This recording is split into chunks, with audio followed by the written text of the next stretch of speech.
Namaste and welcome back to today's episode of Mahabharata Matters.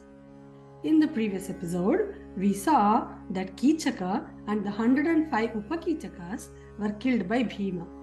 Everyone thought it was the Gandharva husband of Sairandri who had killed them all. She had requested Queen Sudeshna to let her stay for another 13 more days. The curse of her husbands would be lifted and then she would go away. The 13th year of exile was almost coming to an end. Here in Hastinapura, Duryōdhana was getting restless. He was desperate to expose them. He wanted to expose the disguise of the Pandavas so he could send them back to Vanavasa again for 12 more years. He called an assembly with his father Dhritarashtra, Bhishma, Drona, Karna, Kripacharya, Shakuni, his brothers, everyone. He wanted to hatch ways to catch the Pandavas. Bhishma advised him otherwise.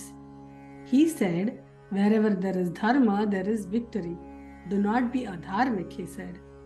But Duryōdhana would not listen. Dronacharya advised him to give back the kingdom so that his nobility will override all the evil acts so far.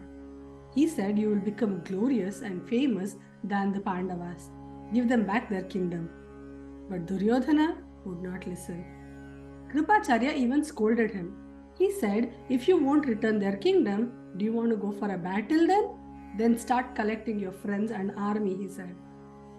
None of these words deterred the resolve of Duryōdhana. He wanted to expose them. He had already sent spies all over the country. He wanted to find their whereabouts. Everyone had returned empty-handed.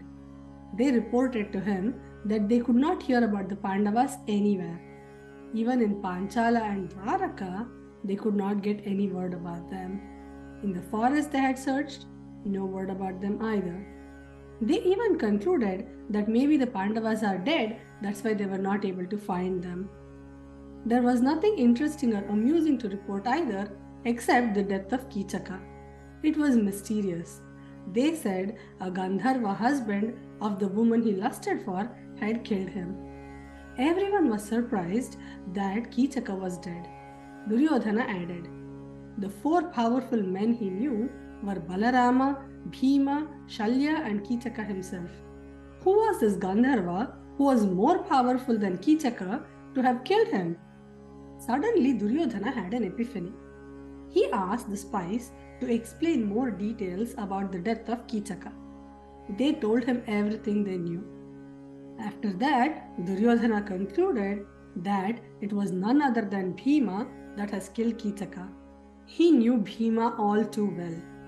The technique of Bhima was very familiar to him. The way Kichaka had died had matched perfectly.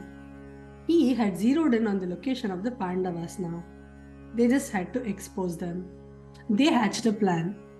His friend Susharma from Trigartha was visiting them. Susharma had been repeatedly defeated by Kichaka, so he too had a vengeance against the Matsya kingdom. He said he would help them. The plan was Susharma would attack the Virata kingdom from the south side on the 8th day of the fortnight. He would take away all their cows, and then the next day, on the 9th day, the Kaurava army would attack them from the north side. With Kichaka being dead, the Virata army had no commander-in-chief. The Pandavas would certainly come out to help them. At that time, they could expose them and break their Ajñātavasa. This was a great plan. They began to prepare to leave for the Matsya kingdom. So, what do we learn from this story? It is easy for evil tendencies to override any dharmic advice. Duryodhana's hatred for the Pandavas and desire for power was so intense, even at the cost of becoming glorious himself, he did not want to follow the advice. Another thing we notice is attention to detail. Duryodhana was a keen observer. He instantly understood the technique with which Kichaka was killed. He had observed Bhima's technique closely as well. He knew the person who killed him was none other than Bhima. With these thoughts, we come to the end of today's episode.